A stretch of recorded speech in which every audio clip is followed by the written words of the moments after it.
Welcome everyone. We are back with another deck profile with Brolic Cross Guild League. We are here today with Haru. How's it going, Haru? Going well. Going well.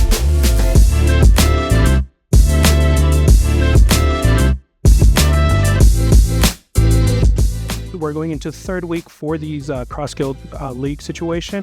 And week 2, you actually won. You went undefeated with Piss Kid. Yes. Right? Yeah. What made you want to play Piss Kid? I know you were playing a couple of times here and there, like once it was released, but you were like fully set for that weekend. It was a tough week. I saw multiple like red shanks. We had some P Luffy, but yeah. Well, beforehand, even knowing that, were you fully like set with this deck? So there was kind of two things that sold me on this deck, because I only actually played it twice at a locals before I brought it to the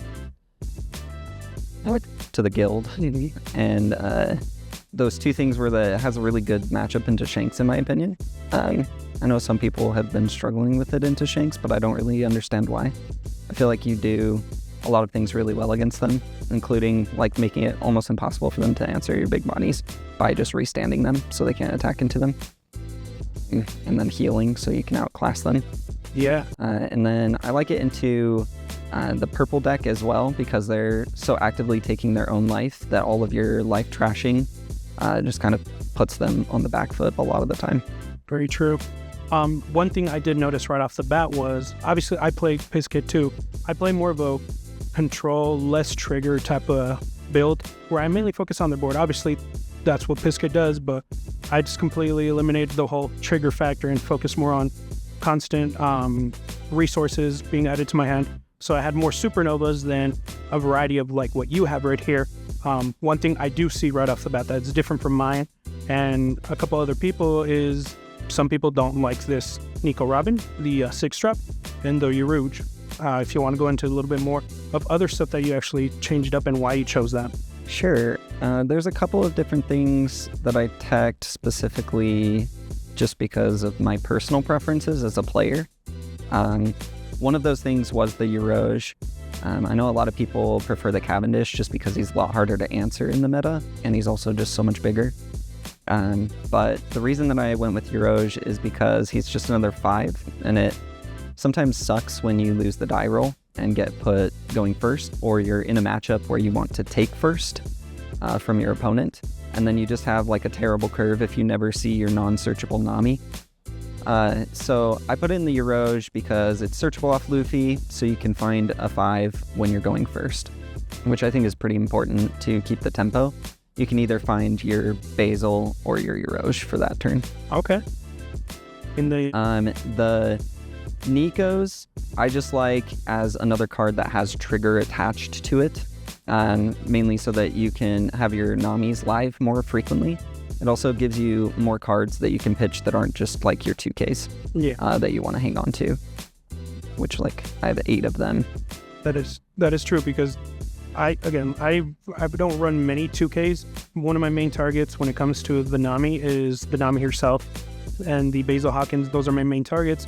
And I also run Elthor, so those help out. But ditching like a Satori or any other like 2K that I have in hand feels really awful because that's losing ability for like late game situations. But going into a red matchup, I know a lot of people say it's difficult. If other people say it's very easy, I personally think it's a very easy matchup. I've heard people from the Cross Guild say that it's a difficult situation. I want you to elaborate more on what you do to like change those odds, because at this point it's just separating the good Piss Kids versus the bad Piss Kids in a scenario. Okay. So versus red, one of the things I love to do early is just playing out Shirahoshi. They have a lot of KO in the deck and not very much trash. And so it kind of puts them in a weird spot where you just have this blocker sitting out that they can't really deal with. I actually had a game in the league where somebody used Beckman to get rid of the Shirahoshi, and I was just like, thank you. I'm totally okay with that. I'd rather them target that than like a Hawkins or, any of my other bigger bodies. Very true. So I really like the Shirahoshi in that matchup. I think it makes a big difference versus the Viola that a lot of people play so that they can turn their life back down and use leader skill again. Something that I personally do a lot in the red matchup is I don't actually activate my leader skill very early. I try and wait until much later in the game just to ensure that I can always activate it to restand the bigger bodies and help protect them versus those big swings that come later like Dragon and the 10-drop Shanks. Fair. Okay. Once they drop their big rushers and everything. Gotcha. This is another matchup where Nico Robin really shines, in my opinion. I really enjoy playing her on 6 versus red decks, especially Shanks, just because she is a 6k, which they often want to trash, but you already got your value of trashing their life, which is really important to the red decks to be really healthy going into the late game. So it kind of just adds on to this trio of trashing their life that helps kind of get to that point where you're in that end game and you can close it out. So that's kind of the biggest reason that I include this is that red matchup. Okay. And me personally, one thing I do know is a very difficult matchup is running against Blackbeard or Lucci. When it comes to like removal stuff, I know you didn't run into any that week. One. You found one? Yeah. So what's that tech that you would go, like, what do you focus more on towards that? Like, is there something you prioritize? Me personally, I prioritize X Drake a lot, so that way some of their smaller stuff I can like turn to the side, like their Utas, their blockers if they're blocking up or anything like that, so that I can swing directly at cards that I need to get rid of, or like their Kuzans. But go into your like spiel of why. What you do when it comes to black matchups. So in the black matchups, you kind of have the benefit of the Share Hoshi again, because a lot of the time they're not going to be trashing. They're going to be trying to KO, and so it just gives you that blocker that's just really hard for them to manage. Into the black deck, especially Teach, you have to swarm the board early. So that's why I'm playing this Frankie 2K over the Satori. I know a lot of people like the Satori, but I guess there's like 2 different reasons that I really chose the Frankie. The first reason was that against Blackbeard, it gives you another early play that you can just do. It also, in those later turns, gives you more opportunities to double body on a turn, which is really important in that matchup because otherwise they'll just answer everything and you'll never get your swings in. Very true. The other reason that I ran the Frankie is honestly just because I really hate Satori. I feel like I always run out of cards when I'm playing Satori because just managing that trigger is really hard with your hand size. We're versus Frankie, where either you see him and you're just like, okay, I got another 2k in hand, or you see him and you're like, I absolutely do not want to see a 2k right now, and you just trigger him and draw a card and dig towards the thing that you're looking for. Okay. So I'm not afraid to trigger a Frankie if I already have like a couple 2Ks in hand and I'm just searching for one of my big bodies or just searching for a specific piece to close the game. Okay. Yeah, it helps you cycle through what you need to get to. I know EBO2 is around the corner. That means a new meta. Is this a deck that you think will continue into the new upcoming metas? What's the dominant green, purple, and blue, purple like tier 0 scenario that's coming up? I highly doubt it unless something changes on the ban list. I still feel like it's not going to be a bad deck. It just is going to be too slow in my opinion. The meta, especially the green-purple meta, is just going to be so fast. I think people have seen it and are still underestimating how fast it is.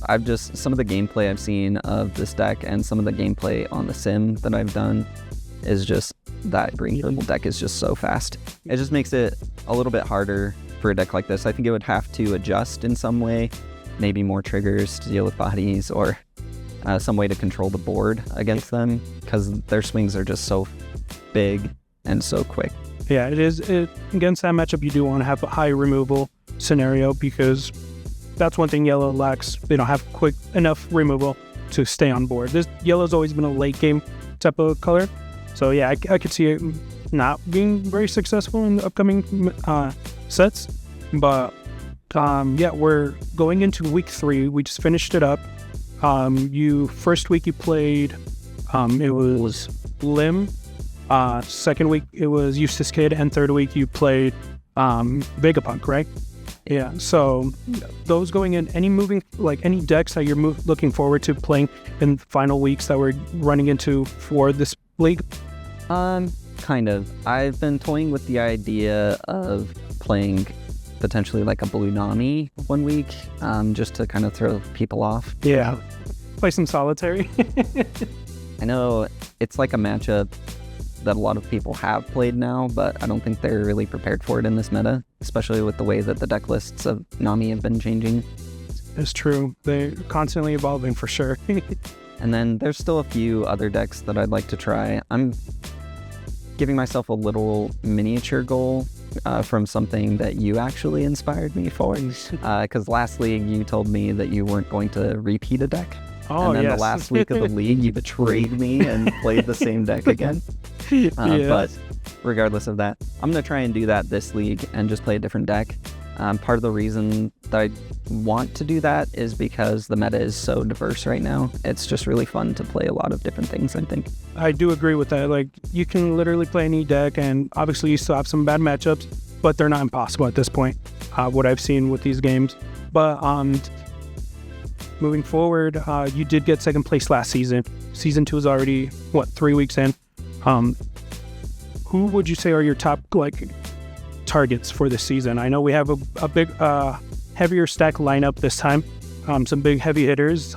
Who would you think is your call-outs, or however you want to, So I did kind of do this with Chris at the end of last week's stream, but I also got called out for missing some people, so let's see if I can do a little better this time. A big one that I missed last week was Taylor.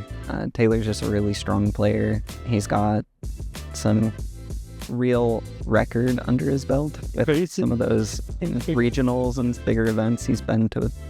He went to nationals, yeah, I believe. Yeah, you participated in that. Yeah, so it's daunting. And he's just always been a very strong player. I have a hard time against him at locals, even when he's playing kind of silly decks. Everyone saw him show up with black yellow and kind of laughed at him, and then he went 4-1. So you took him down that day, but it's one of those decks. People just didn't think it was doable, and he was able to prove us wrong. And then Andy, he's always been a strong player and always been a person that's been difficult for me to beat. I've actually got him twice this league so far, there so you go. I can't complain too much about that because he's taken me down in a lot of finals in a lot of cool events like pre-releases where I was hoping to get those cards. It's your time for revenge.